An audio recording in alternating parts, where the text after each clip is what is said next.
For the first two video examples, let us make use of standard Newtonian physics where gravity is a force. As you can see, for a ball at rest, the two forces cancel out each other, which leads to a resultant force of 0. In order for a ball to move, its net resultant force cannot be equal to 0. When I kick the ball, the outcome is a resultant force of more than 0. However, as time passes, the opposing forces from friction and air resistance slows down the ball. This brings back the resultant force to 0, and the ball comes to a halt. If the ball is given a positive resultant force in a flat geometric plane with no friction and air resistance, it will never stop moving. Hence, it will move for an infinite amount of time. Before tackling the subject on how gravity is not a force, we must understand that in standard Newtonian physics, weight is an attractive force always pulling objects towards the center of a planet. Weight acts on all objects whether moving or at rest. Therefore, we can conclude that weight can never be 0 if there is a gravitational field strength acting upon it. This follows the equation W equals to mg, which is weight is equals to the mass of an object times the gravitational field strength it is experiencing. Now, what if we give the ball an astronaut suit and flew it into deep space? What would it feel? It would feel weightless, right?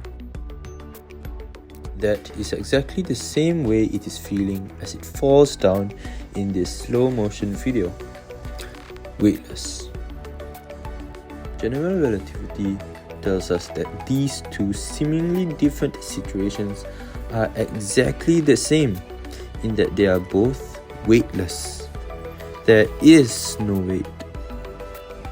Okay, that might all sound crazy, but weight depends on the existence of a gravitational field strength, according to W equals to mg.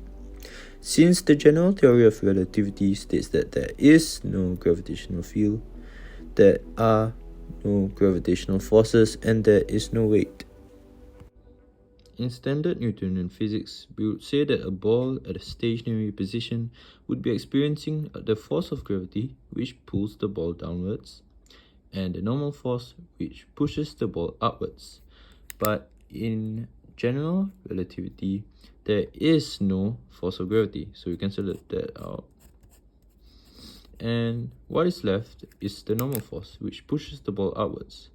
So, according to general relativity, a ball at the stationary position would be accelerating upwards. What we need in order to demonstrate this is someone or something in an inertial reference frame.